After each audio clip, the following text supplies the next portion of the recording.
Features distorted in the flickering light. Faces are twisted and grotesque. Silent and stern in the sweltering night, the mob moves like demons possessed. Quiet in conscience, calm in their right, confident their ways are best. The righteous rise with burning eyes of hatred and ill will. Madmen fed on fear and lies, to beat and burn and kill. Those are lyrics from Neil Peart of Rush. You know, Rush being the greatest Canadian export since maple syrup. And rest in peace to that brilliant man. Hello, everyone.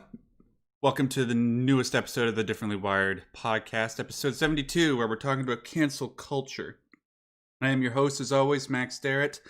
Sorry if I seem like I'm sort of tripping over my words here. I just finished a really good chicken sandwich and need to get my voice back in shape for the show. I was sort of eating right up until we started the show. Anyways, yes, I am Max. And joining me as always, he is too legit for that. Well, I can't say BS, but, you know, like the actual what BS stands for. I was going to say too legit for that, you know, to rhyme. But he is indeed that way. And he's PhD. He is John Tucker. John, what's going on? Are you a fan of Rush? I think they're too young for me, Max. Oh, give me a break. Come on. No, they're pretty good. Okay, good. Because but my contemporaries are like Leonard Cohen and Paul Simon and stuff like that. Hey, Paul Simon's good. But wasn't Paul Simon popular around the same time that Rush started becoming popular? I don't know. I think they were later, but I'm not sure. Oh, okay. Well, I mean, you know better than I. Maybe not. Well, it's maybe not. Well, it's good that you like Rush, anyways. That way we can still be friends. Let's get okay. That's good. Before we get, you got a super chat already, and you just started. Look. All right. I look at me. I'm popular. We're popular.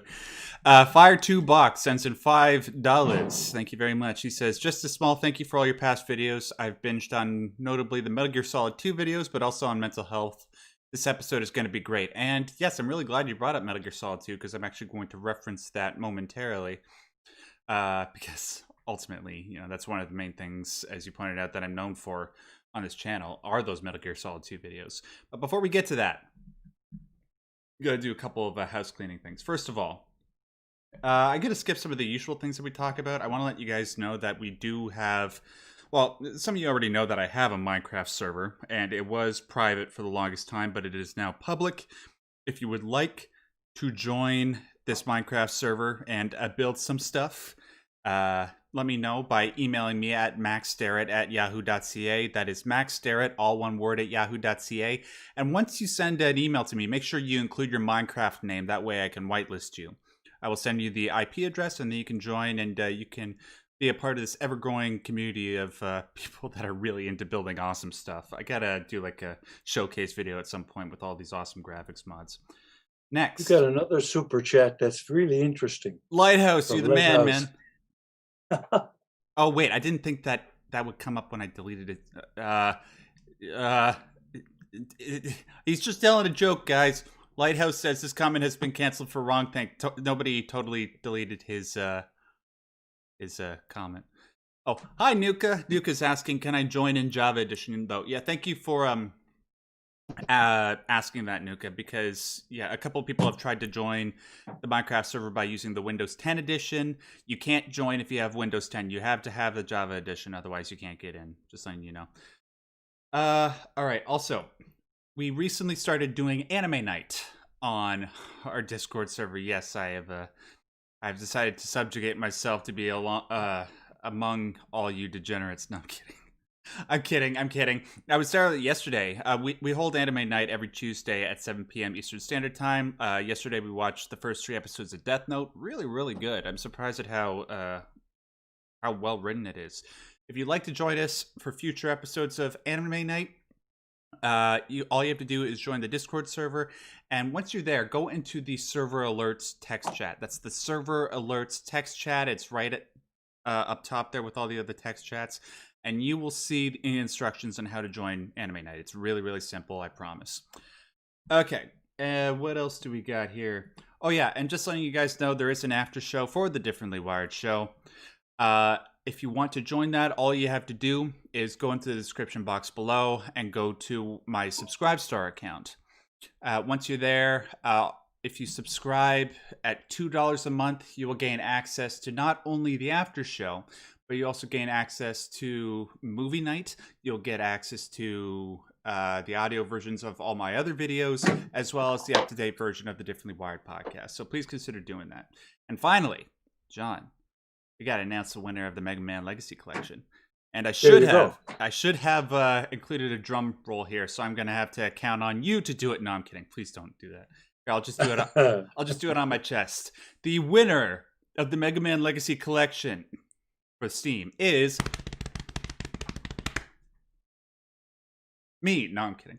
The winner is Matt McGuire. So, Matt, I will be getting in contact with you momentarily to let you know that you have indeed won the Mega Man Legacy Collection. I'll get you the Steam key as soon as possible. Congratulations. And hopefully next week we will have another game to offer you guys so that, we can keep this little trend going. Okay. One final thing. Do you want to plug the Coping with COVID thing, John? Yes, please. Every Monday afternoon between 1 and 3 or so Eastern Daylight Time, I have put in some slots for people who would like to chat about whatever they would like, something they're concerned about, something they're interested in, and there is no charge and no sales job. So chat if you want. This will stay there while the COVID thing is going on. So perfect. Come on board if you wish. All right. With that out of the way, let us jump right into the main topic. Now, First, one thing you forgot, Max, we want to be able to tell people about calling in by Zoom. Oh, yes, I almost forgot. Thank you very much for telling me that. So I'm sure, given the amount of people that have tuned in early to watch this with us, that they're going to want to offer their opinions on cancel culture, whether it's, causing them personal stress or whether you agree with it. We want to hear a variety of different opinions so that we can have a good discussion. If you want to talk to John and I directly, it's very, very simple. All you have to do is go into the description box below this stream, or if you're watching afterwards, this video. Well, you can't join afterwards. What the hell am I talking about? Anyways, if you're watching us live, there is a meeting ID and a password in the description box of this live stream. What you do is you take it and then you go to the Zoom website. That's zoom.us. You should see my cursor hovering over it right now. Go to join a meeting, put in the meeting ID, and then press join, and then once you hit join, you'll be asked to put in the password, and then you will be on the show with John and I. Time permitting. All right. One thing I forgot to mention, if you decide you want to talk to me on Monday afternoon, you'll see there's two places. There's a link to me and a copy. If the spot you want is filled, you can click on the copy. That means if the other person doesn't show up, you can still maybe get in. Okay? Okay, perfect. Now, let's get into the main topic at hand. So, John, I didn't actually mention this to you before we started, but I think it might be beneficial for us to actually begin this topic by reading one of the mailbag questions that somebody sent in to us. Fine. Yeah, you know which one I'm talking about, right? Whichever one you like. I'm sorry. No, I didn't look at that. Okay. Okay. All right. Oh, yes, of course. All yeah, right. The Anonymous. Yes, well, both of them are from Anonymous. So, Anonymous 1. We're going to read Anonymous 1, yeah. That's a great one. The Anonymous 1. Anonymous writes in, and he wrote this in a couple weeks ago, and thankfully, in a synchronistic way, we decided to talk about this when this email actually came up in our mailbag. So, Anonymous writes, because of the riots, Black Lives Matter, and people generally becoming vicious and inhuman over politics in the last few years, it has caused my anxiety and depression to spike. It doesn't help that one of my family members is one of those said people who, even if someone has a polite conversation with them about a certain issue and that person has an opposing opinion to theirs, said family member will not listen to them and would try to ruin their credibility in any way, which has made me scared to vote in the upcoming U.S. election. I just want to get away from it all, but I don't know where to go or what to do. No matter where I go, the awfulness of humanity will seemingly always be there. I've thought about getting medicated, but I'm scared of the side effects and possibly getting addicted, and I don't feel comfortable with being artificially happy. I'm also scared that if I stop taking said medication, my depression and anxiety would come back full swing. I would also like to mention that bad memories tend to haunt me a lot, even when I'm having a good time. Oh, I feel you there, man. What is the best thing I can do right now? Sorry if I mentioned too many things. No, you didn't. Everything was pretty much on the spot, like Yeah, on topic. they all link together too, right? Yeah, exactly. So, yeah, dude, look, I'm right there with you with how all this stuff is worrying me. It seems with everything that's happened earlier this year with COVID and, how we're sort of continuing to deal with it, having people stay inside and, looking at each other's opinions all the time on Twitter, it's sort of driven people mad. And now what we've seen happening in the public is sort of a war of ideologies. And because, with the like John and I were just talking about this before we started, with the omnipresence of technology and making it increasingly difficult for people to get away with crimes, people instead viciously attack one another online, and this has taken the form of cancel culture. Now, there are nuances to the whole thing. Like, when you say you're for or against cancel culture, there'll inevitably be the people that say, like, let's say I'm against cancel culture. Then people will be like, oh, so you're for racist, homophobic bigots? And then if you Mm. say you're for cancel culture, that means, oh, you're not for like a diversity of opinion, you're a close minded ideologue. So we're going to talk about the nuances of that. If you're not interested in having a nuanced conversation, I don't know what to tell you. That's what we're doing here. Um, First of all, I want to address something, and I can't remember who it was that sent in the super chat that brought up Metal Gear Solid 2. It was Fire2Box, yeah. Metal Gear Solid 2, as you know, I have a great love for Metal Gear Solid, and one of my more popular videos on my channel is called The Most Profound Moment in Gaming History. And the reason why people tended to resonate with that video a lot is because a 20-year-old video game, Metal Gear Solid 2 came out in 2001. It seemingly it quote unquote predicted a lot of the problems that we're going through right now in regards to misinformation and people antagonizing each other online. And I think another thing that sort of made people really appreciate the video is because it really helped them realize how we don't really have very many concrete solutions to the problem. It seems like something we're just going to have to deal with for the near future, and that has provoked a lot of existential anxiety, not only for myself, but a lot of the people that were fans of that video. But there are solutions. But before I get into a couple of what those solutions might be, I don't want to talk too much longer. John, I sort of want to get your opinion on cancel culture, how you've been experiencing it, what your thoughts on it in general are. Sure. But before we want to get there, I want to not leave Anonymous's questions hanging. There's some things he mentioned that we've drifted away from. Sure. He wants some advice about the best thing to do right now. So Sure. I want to deal directly with that. So because there's this wide ranging feeling of angst that's very public and generalized and difficult to actually pin down for a lot of people, you need a way of zeroing in on some stuff that's helpful. So here's a couple of small suggestions, Anonymous.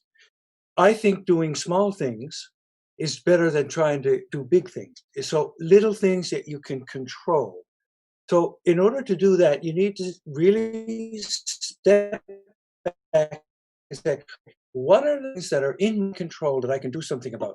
I can do something about messy socks on the floor. Can I do something about world peace? No. Okay, pay more attention to cleaning up your room or cleaning up your job or cleaning up relationships around you, things that you have something to do with, and doing this in a kind and thoughtful way. So you're focusing your attention in a productive, positive way in your immediate area. And then you're directing your attention on stuff you can control. That may give you more of a rudder. So this is a general way of approaching things when the edges of your world seem to be all exploding and imploding.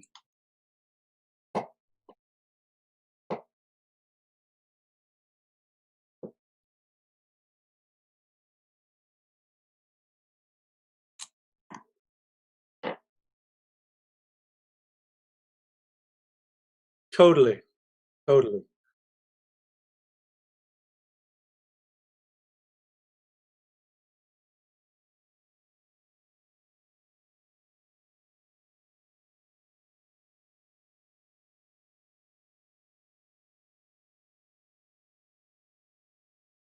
I had my mic muted. I apologize.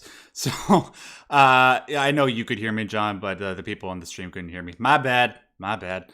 I'll. Nuka says we've lost Max's buttery smooth voice. No. Well, see, you pay attention to your mic. You can control that, right? Yeah. I need to learn how to control my mic. I'm sorry, guys. All right. So, back to what I was saying. I was agreeing with John that what he said is logical and should be common sense. But unfortunately, when we try to practice it in our own lives, it becomes a whole lot more difficult. And it's especially difficult for the differently wired because we're a lot more sensitive to our surroundings, right? And so we want to try and be in control of everything that we can so that we can prevent meltdowns. But on the whole, you have to learn how to pick your battles.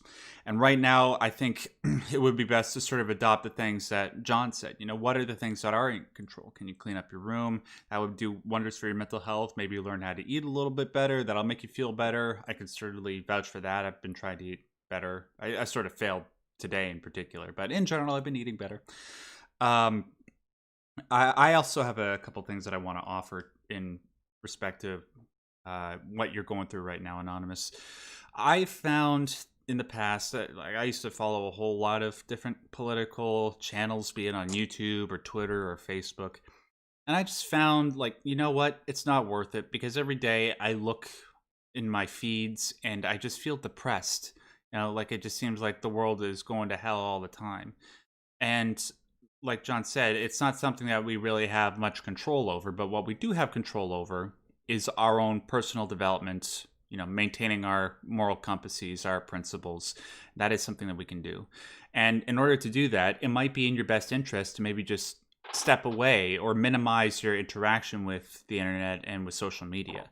In regards to me, like on Twitter, I've unfollowed everybody that talks about politics in any way, even the people that I really enjoy. Because every time you look in their comment sections, it's just people acting in the most vicious, uncharitable, salacious ways that you can imagine. And it's just not good for your mental health. So that's another thing I would recommend. Anything else, John, before we move on? Yeah, one tiny thing, and that is there are toxic people around him. And I think you have to pivot away from that and try to locate safe places to talk. And they may be small islands, a small oasis of good conversation in family, friends, or your own friends. But that will kind of build your sense of comfort because you have, you know, decent folks who are willing to support you, talk to you in a civilized way. Yeah. And I agree with you, John, but I'm just going to play devil's advocate against your point because I know other people are going to want to in just a second. People might say to that, well, if you're going to be building up a space of people that are reasonable, doesn't that sort of lead towards the possibility of creating your own echo chambers and not really opening up yourself? But what you can do, guys, the fact is there are people that are reasonable on both sides of the political spectrum, and I know it might not seem like it, but there is. I have plenty of them in my own life, and I love talking to them. You just gotta figure out who those people are that are more open-minded and less authoritarian when it comes to hearing different points of view. And believe it or not, there are a lot of them. I have a whole bunch of them in my Discord server, for example. Shameless plug. Yeah, and yeah, unfortunately, there are going to be people out there that are like that.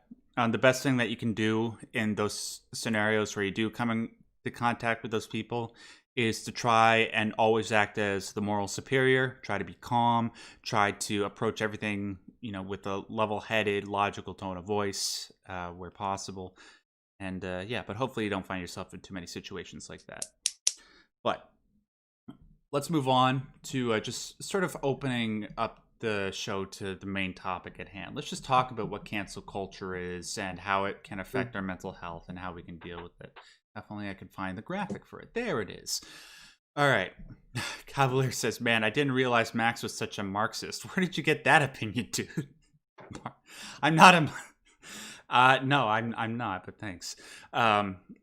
So, cancel culture. I was having a discussion with a guy named Ishmael. I should have asked him if he's had any jokes made about him in his life where, you know, call me Ishmael, like they've ever used that joke from Moby Dick. Hmm. But anyways, if you're listening, Ishmael, I'd really like to know if that actually happened. Um, Mofo says the Discord lounge has been raided by moi. Yeah, right. Um, so cancel culture. I was having a discussion with Ishmael, and he was sort of wondering what my position is on cancel culture. And before I answered him, I sort of thought about how people can fall into the trap of saying whether or not you're for or against something. And I sort of just addressed it a moment ago because unfortunately there are close-minded people where if you say you're for or if you say you're against cancel culture, there will be people that are like, well, don't you think that people who are bigots or advocating violence should be fired from their jobs? And then it's like, well, yeah, I think so. I think I agree with that. But unfortunately, it's hard to have a conversation with those people, as Anonymous uh, adequately pointed out. So here's what I say if somebody says ask me if I'm for or against cancel culture. I ask, well, what do you mean by cancel culture? If by cancel culture you mean somebody in the present is acting in malicious ways or immoral ways or has said um, immoral things that might put a company's reputation at at a disadvantage, stuff like that. I think there's a reasonable case to quote unquote cancel that person, but I don't even think that's actually canceling in that regards. I think it's just holding people to account for behavior that might lead to more damage from people that sort of come into contact with that behavior, or if that person works for a particular company. I think having that person on staff might hurt their brand. So, for example, I'm sure a lot of you heard about Nick Cannon this morning. John, you don't know who Nick Cannon was. This guy has been messing up so bad lately. He was married to Mariah Carey, which meant he was officially winning at life until he divorced her.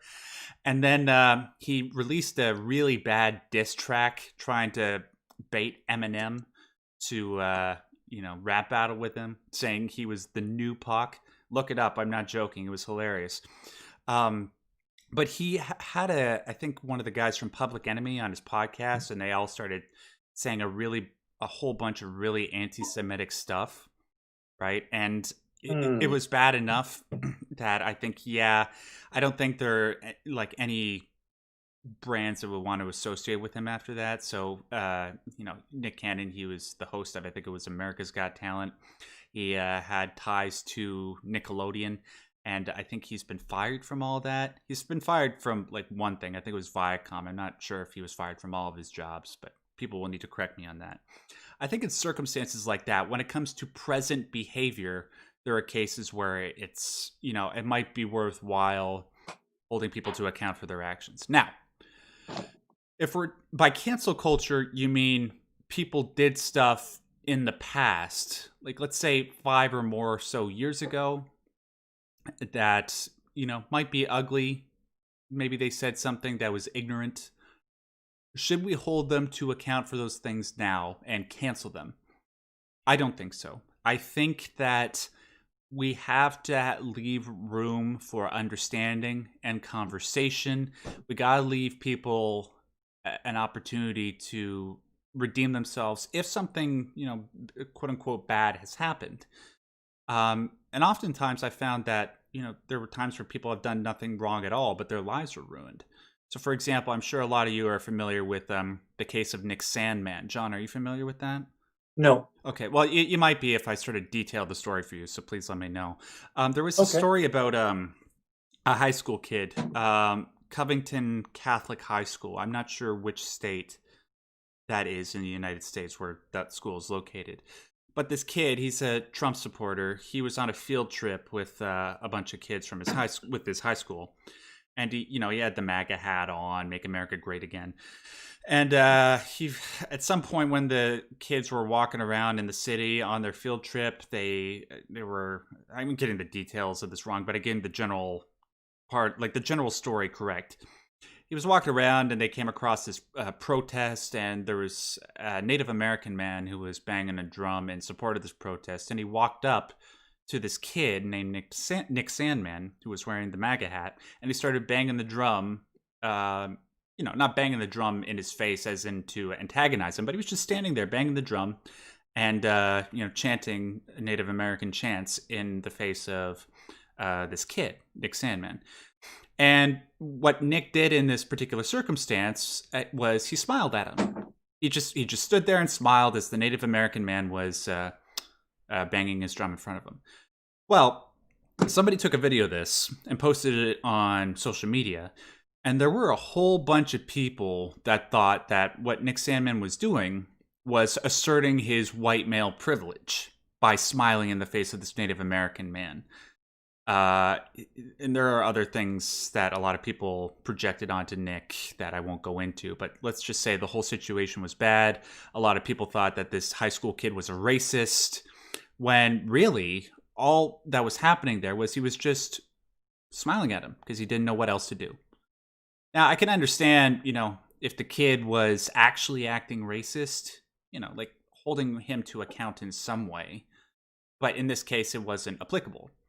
So what happened was a whole bunch of, this kid just blew up overnight. You know who Bill Maher is, John? Yeah. Yeah, Bill Maher, he thought that the kid was actually a racist in this circumstance, and he criticized him for it. So, but thankfully, in Nick's case, he sued a whole bunch of people, and I think he got a bunch of settlements in his favor. So, a terrible situation worked out in his favor. But yeah, that's just one example of where, somebody can be canceled for having done absolutely nothing wrong. And then there are examples like, how James Gunn, the director of Guardians of the Galaxy guys, how he was removed from Guardians of the Galaxy 3 because of a lot of his stupid crap that he posted on Twitter like 10 years ago. Should we hold him to account for stuff like that? Or should we ask if he's actually, believes that those jokes that he made were funny and he thinks it's okay to joke about the stuff that he did? Well, I think that's when we should have, a proper conversation and allow people a path to redemption if, like I said, they have, in fact, done something wrong.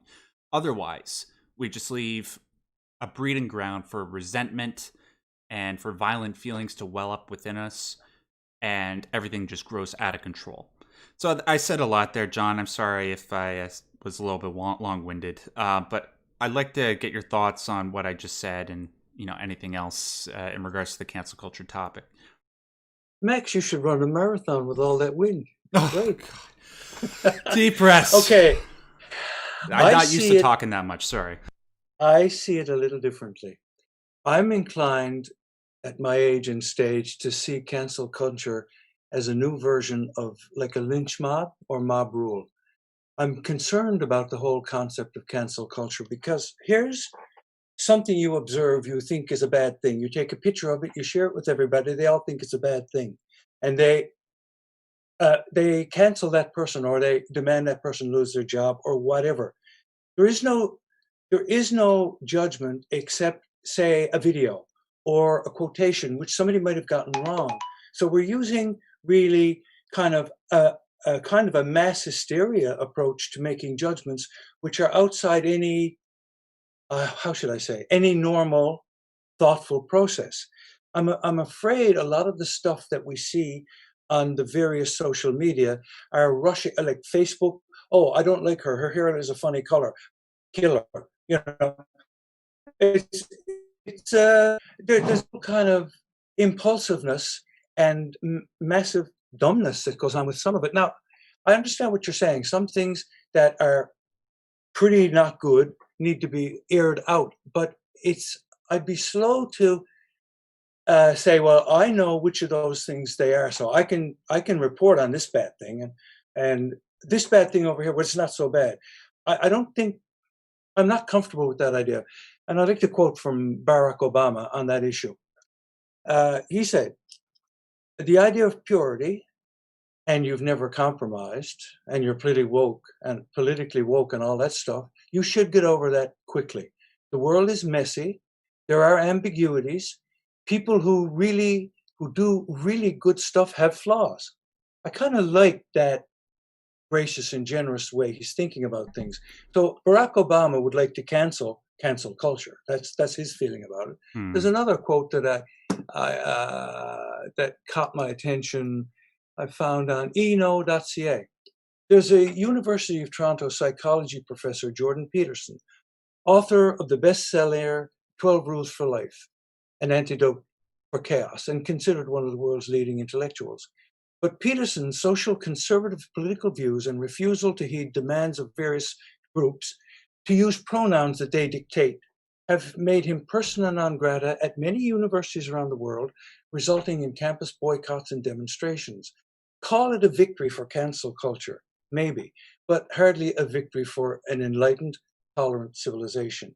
I'm thinking if you take that particular example of a kind of a very specific social view and you have to be on my side or you're my enemy, I don't like that element of cancel culture. Hmm. Yeah, neither do I. And that particular quote, what? Go ahead. No, what's so No, funny? that's fine. Well, no, it seems like we're looking at it from two different points of view, as though we can decide which thing we can judge and cancel, and which thing we don't need to. It's like, you know what I mean? It's like the center for judging these things should be with a tolerant group as opposed to a mob.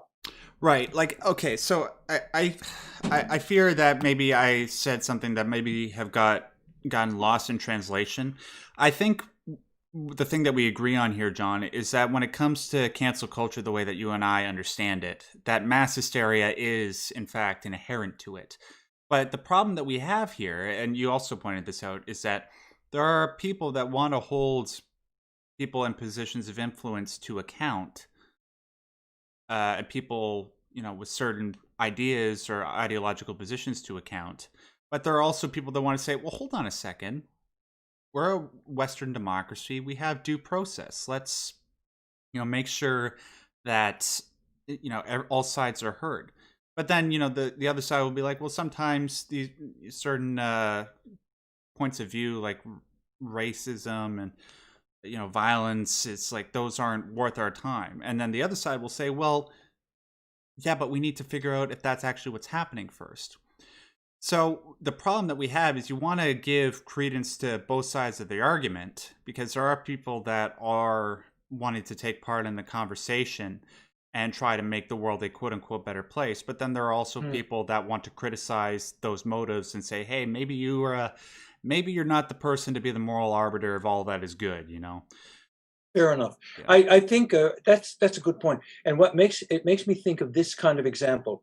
Somebody does something that's politically incorrect or says something that's not quite um, up to par, whatever we think up to par is in this particular argument. So they get called out for it, and a big fuss is made. Then they lose their job, and they get their life is ruined Hmm. because they said something that was unpopular, and their life is ruined because the organization or company they worked for didn't want to seem politically incorrect. Whereas if that organization had any guts, what they could probably do is say, "Come here, Joe. Listen, what you said was politically incorrect. Can you, can we straighten this up? You're really good at your work. We like that, but you got to stop trashing this particular group over here because it's embarrassing us." But what tends to happen is when this stuff gets blown up, the people are just dumped over. The kids are left, the organization dumps them, and the dog dies. Everything goes wrong, right? It's kind of too Yeah. much. Yeah, and look, I 100% agree with you, John, about how that's the way things should be. I'm just trying to. I think the reason why it seems like maybe we have a disconnect, even though I don't think that we do, is that even though I agree that we should be there, I think that we're in a state where it's really, really difficult for us to get back there, right? Because Mm, people use Twitter and Facebook and all these social media sites, and they spend all their time trying to ruin other people's lives. People that are addicted to right. Twitter in that way. So it's like, how do you get there? Right. Well, again, I'm going to quote from what is this one? Cancel Circle? I don't even know. Thought Leadership is a website I found some stuff on. Okay. They're there's only one way to stop cancel culture, and it's going to take all of us. The next time someone's being canceled for something they've done, look not at the person, but at the problem in society that drove them to act in such a way. Then find a way in your own life to address that issue and counteract it. No matter how small the change is, if everyone does their part, there won't be a need for social media cancellations. Now, this means people accepting responsibility for them and their lives. So it's a kind of um, a more personalized way of going. Instead of just joining a massive group, you're saying, "Oh, this is a problem. Let's figure out this people are not treated justly. Let's see how we can treat them more justly and be more fair to them." Yeah. That sort of thing. And I absolutely agree. And I'm going to bring this back around to Metal Gear Solid in a second. But before I do, I just wanted to ask, has anybody tried to call in yet? No. Okay. Well, just to remind you, You got. Oh, sorry. Go ahead. No, go ahead. Well, I was just going to say that we have 10 minutes left. Did you want to do the second mailbag? I'm just going to bring things back around, and we'll see if somebody actually wants to call in. And if nobody does, we'll do the second mailbag. Gotcha. Just want to remind you guys, if you do want to call in, just go to zoom.us and then go to join a meeting, which is in the top part of the screen. And then if you want to join the live show and talk to John and I directly right now, all you have to do is take the meeting ID and the password, which is in the description of the stream that we're doing right now, and then put that into the join a meeting, right after you click that and go to the next page. So just what you said there, John, about starting with yourself individually and taking responsibility, looking at things that other people are doing that are good and not good and trying to develop your own moral compass. That is essentially the end message of Metal Gear Solid 2. A lot of people comment on that video and say, well, now I'm having an existential crisis because I feel like there's no solution to the problem and there's nothing that we can do. And I said, no. If you probably didn't listen to part 2 then, because in case you guys didn't know, there's actually a part 2 to that video. In part 2, you will hear the... How do I explain this to people that don't know Metal Gear Solid 2? There's a computer program in that game that's arguing that it should censor the internet for the good of mankind. And they argue that because they offer a pretty compelling argument saying that one person can ruin the world if they weaponize misinformation in the right way. And we've seen that, especially in the past 100 years with the dictator states, right? So you understand that. However, for obvious reasons that we won't go into detail with right now, it's still pretty unpalatable to have a surveillance system, be it in government or on the internet or wherever. And so what Metal Gear Solid 2 offers in response to the problem that we're facing right now is just as you said, John. It's develop yourself as an individual. And the way that I sort of worded it in the end of that 2-part series is, look, one person might have the ability to ruin the world, but guess what? One person might have the ability to save it. And you could be that person. If you focus on yourself, if, use Jordan Peterson's words, you clean your room and you try to sort yourself out before you try to challenge the world, who knows what you could do, right? And then, if... Mofos, Max, as soon as you can, look in the lounge. What have you done, Mo? Come on, man. Sorry, my ADHD is acting up. I just also wanted to say, if you're looking for another possible solution to the problem of misinformation, look at my most recent video that I put out on my channel. Sorry, not most recent, but one of the more recent ones. It's on a video game called Deus Ex. And in that, I talk about how the merging of humanity with machines might actually amplify... Oh, got a caller waiting, Mike. Okay, it might actually amplify our ability to deal with these problems. But yeah, go watch that video. All right, who do we... Well, I'm pretty sure they'll want to stay anonymous, but let's just see if they're there. Hello? There we go. Hello? Can you hear us? Let's all become the next Elon, yeah. You there, dude? Yep. How's it going? I'm alive. You're alive? Well, that's a good start. I'm really terribly glad to hear that. Step one. Step one. Do you want us to just refer to you as anonymous? No, it's fine. You can use my... Okay. So how's it going, Julian? What do you want to talk about? Nah, I guess cancel culture. Yeah. How's it bothered you, or do you like it? well, I don't. Okay. It's hard to say because you need to be careful these days to not offend anyone. But I think it's dangerous to not give someone the chance to speak on about how they are now as a person. If, for example, you died and then a video came out 10 years ago, you made a video where you just call someone a slut and a whore or something. Hmm. You need People need to understand how was he when he died. Is he still a good guy? Sorry for my bad everything English. No, you're doing good, dude. Yeah, you sound like an English speaker to me. Where are Yeah. you calling from, Julian? Huh? Where are you calling from? Zoom. Oh, sorry, from Faroe Islands. Faroe Islands. Oh, Yeah. wonderful. Where's that?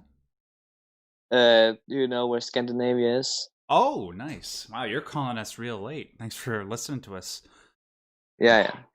So. Yeah, I agree. You gotta take people as a whole, right? Yeah. Like, one thing that it sort of definitely put me in the camp that I'm in now with John, which is like cancel culture ultimately is a net negative for the world at large. Is like, look, if we're not going to take people as the sum of their parts, does that mean that we're going to go to every great man in history and only look at them through the lens of what they did negatively? Like, Mm-hmm. the main example that popped up in my mind was, okay, are we just going to look at somebody like Martin Luther King Jr. as uh, a, a a socialist that was terrible to women? Or are we going to look at him as the civil rights hero that he was? Right? Mm-hmm. That's my argument in favor of that. Like, what do you think about that, Jillian? Yeah, it's right because I think we all made mistakes. For example, I know I did one time. I said the N word out loud in like school, and if someone had taken a video, one day became famous. Someone brought it up. Of course, it would start a controversy of who's that guy now? He's a racist pig. But I'm not that guy anymore, and we need to understand that people should get the opportunity to change. Mm. And also, I made a comment about it. Cancel culture is not about someone getting better, but rather um, uh, making an environment for them not to grow up. Mm. And that's the danger of it, because I think everyone needs to get the chance to redeem themselves. Yeah. I think that's a good point. A very good point. Everyone should have a chance to redeem themselves. Yeah, because otherwise, what's the alternative? What's that person that was canceled going to do if they don't have a job and they can't get a job anywhere else? It's just, well, I don't even want to say because it's just terrible. We have another caller on the line, Max. Thanks for calling, Julian. We only have a few minutes left. Is it okay if we let you go? Yeah. All right. Thanks. Thank you for showing up. Bye. And thanks for listening so late, dude. Have a good night. Yeah. Okay. All right. Adios. All right. Who else do we have on La Ligne? Ooh, somebody's calling from their iPhone. Oh, yep, that's me. Unless their name is iPhone. Is your name iPhone? That's really interesting. That's really original. Can you hear me? Yeah, we can hear you, man. Can you hear us? Cool. Yeah, hi guys. I've actually just discovered your podcast a few days ago, and I started watching, listening to the episodes as I'm here building Lego stop motion films and stuff. It's kind of one of my special interests. But nice. I wanted to call in and about the cancel culture stuff, just to say a personal story. Sure. So I used to be a former evangelical Christian. I left about 8 years ago, but it was my entire identity. It also, I'm on the spectrum, so I think it really played into that as to the degree that I went with it. But yeah, I was a completely different person, and I've changed. And I think it's so important in this day and age that we don't encourage the burning of bridges, because that's not going to be a way that we change minds at all. So I just wanted to say that. I'm probably going to catch up on this whole episode later on, but I really appreciate what you guys are doing. So thank you so much. We really appreciate you coming on and telling us about that. And yeah, dude, like you, I Mhm. used to be well, not. I don't even know what the distinction is between the denominations, but I was a Christian, and I was Mhm. pretty enthusiastic about it up until about 8 or 9 years ago. And yeah, the Yeah. autism definitely did play into that enthusiasm. But to what you said about not burning bridges, yeah, like if we're gonna continue this division and people are going to be Mhm. firmly on one side or the other, the ultimate thing that's going to come out of that is, when two people are directly opposed and on either side, well, what you have there is a battlefield, and what happens on Yeah. a battlefield, right? So Totally. yeah, John, anything you like to say in regards to that? No, I really like that point that you made about burning bridges, caller. Mhm. That's the thing about rushing to judgment, is that you're not actually using judgment at all. You're making an emotional, uh, joining with I call it the lynch mob. So I like that point a Mhm. lot. Yeah, if anyone is interested, I think there's a really good article that was written by someone named Valerie Tarico, and it was called "Why the Religious and the Woke," I believe, and why both groups trigger me in the same way. If you type in those keywords roughly and Valerie Tarico, it leads to some very amazing uh, articles that she's written and stuff like that. I also recommend for anyone who's been in a similar situation as myself, and if you experience certain degrees of religious trauma, check out Marlene Winnell's book, Leaving the Fold, because it really helped me a lot. So hopefully someone can benefit from those. You sound like you survived. Yeah, I'm getting through. Yeah, Good job, man. thank you. Listen, Yeah, keep it thanks. up. Yeah, thank you, and thanks for calling in, dude. Sure. Just have a couple minutes left. Duca says, "You were a Christian, Max. You'll have to discuss that with me sometime." Yeah, I'll be happy to. Next time we're playing Halo, we'll talk about Christianity. That'd be a great combination.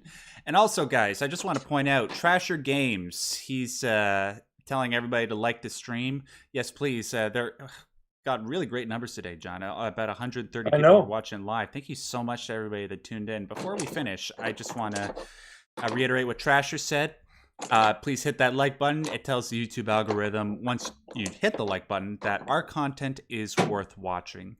And it will pass it around to other people and put it in their recommended feed. So who knows? We can maybe grow this community a whole lot bigger. And also, guys, Trasher Games. He's a moderator on my John, what are you doing over there? Oh, cleaning up the mess on my desk. Okay. Just, I'm canceling the mess. yeah, it sounds like you're, I don't know, setting up your makeshift drum set. There you go. That's what he's actually doing, guys. He's trying to mess with me. But I just wanted to say, Trasher Games, he's one of the moderators on my Discord server. And, he's been a little bit, let's say, I don't know, stress seems a little bit too,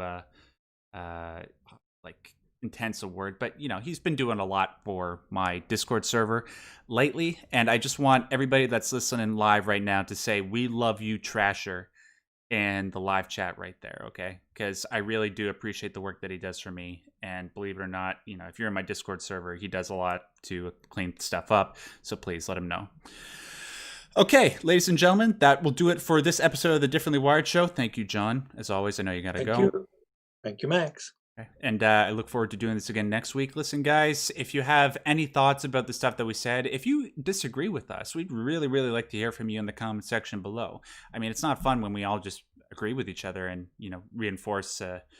Hopefully, we don't have an echo chamber here, and hopefully, we're not reinforcing it. So please break bubbles where possible, but also try to keep it civil. Thank you to everybody that tuned in live.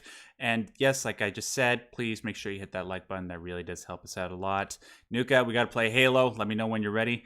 And oh, yes, of course. I just want to remind you guys, we do have the after show. So I will be in the after show chat on the Discord server as soon as this podcast is done. And if you would like to join us, you can find out how to join us by going to my Subscribe Star page. There's a link to my Subscribe Star page in the description box below. And all you have to do is donate $2 a month, and you will get access to the after show. Plus, like I said before, access to movie night, access to audio versions of my videos, and access to the up-to-date version of the podcast.